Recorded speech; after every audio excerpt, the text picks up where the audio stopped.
C'est intéressant, on progresse dans cette émission et chacun utilise sa République, sa nation comme il l'entend. Je vous vois rire. Ah ben, je la trouve extraordinaire. Il n'y a pas plus républicain, plus laïque que Marine Le Pen. Oui. Mais il faut quand même garder la nation. Il faut quand même... parce que la nation, c'est l'unité culturelle, c'est l'unité historique, c'est la place dans le monde.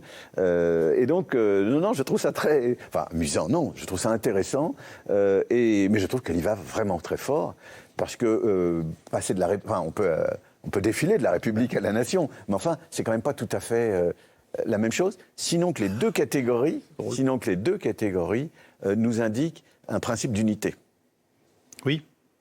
Et une communauté de destin. Et voilà. Et par conséquent, ce qu'elle fait, elle, et qui est intéressant, c'est qu'elle prend la République qui indique un principe d'unité qui pourrait être ouvert à tout le monde, et puis elle nous parle ensuite de la nation pour cogner sur, c'est l'expression qu'elle a utilisée, la société multiculturelle. Oui. Donc, de ce point de vue-là, elle est assez éloignée de Mélenchon. Comment réagissez-vous à ce discours et finalement à cette constance qu'on observe dans son évolution aussi vers le thème de la nation? Bon, ça s'appelait le Front National, ça s'appelle aujourd'hui le Rassemblement National, mais elle le marie à la République et elle réussit à terminer son intervention en disant « Vive la nation, vive la République ». Oui, la République pour l'extrême droite, c'était quand même ce qu'ils appelaient autrefois la gueuse. C'était quand même quelque chose qui était supposé être méprisable. Oui. Aujourd'hui, ça devient, effectivement, comme elle a dédiabolisé son parti, ça devient acceptable. Je trouve qu'elle est bien meilleure que Macron, en fait, dans son intervention. C'est la réflexion qu'on se faisait hors plateau. Elle est bien meilleure que Macron. Il y a un vrai problème, parce qu'elle a pris de l'expérience, elle a pris du poids politiquement, j'entends. Elle est devenue plus... Voilà. Elle s'est beaucoup ridiculisée pendant le débat d'entre-deux tours. Il faut voir les messages que ses propres supporters, pendant le débat d'entre-deux tours, envoyaient sur leur réseau qui s'appelle Discord, qui est un des réseaux de l'extrême droite.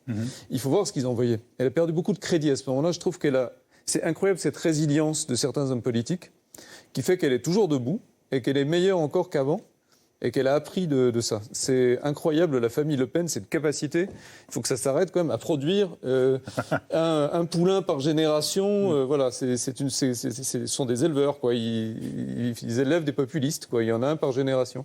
C'est assez fabuleux. Nathalie Chuck.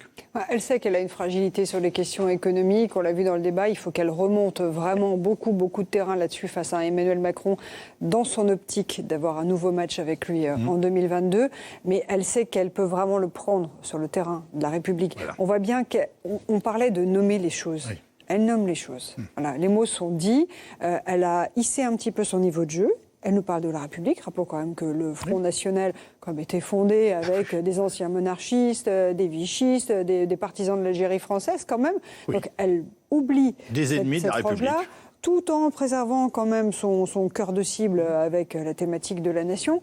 Donc elle est dangereuse sur cette question parce que c'est l'éternelle question du thermomètre. Marine Le Pen aura toujours des mots plus forts et plus entendus que ceux d'un Emmanuel Macron. Donc il va falloir qu'il pousse les feux assez fort et qu'il gagne en crédibilité sur les mesures qu'il va aligner. Donc il est très très attendu sur le discours du 2 octobre et le risque, c'est qu'il soit potentiellement déceptif. À moins que la France soit un peu plus centriste qu'on ne le pense. C'est-à-dire que ce n'est pas celui qui pousse le plus loin le raisonnement qui a toujours raison. Enfin, j'en sais rien, je ne fais aucune analyse politique. Il y a 70% des Français qui ne veulent pas de Macron-Le Pen. Donc le pays ne veut pas de ça. Donc a priori, il n'y aura pas ça. Mais la question, c'est qui va être au deuxième tour?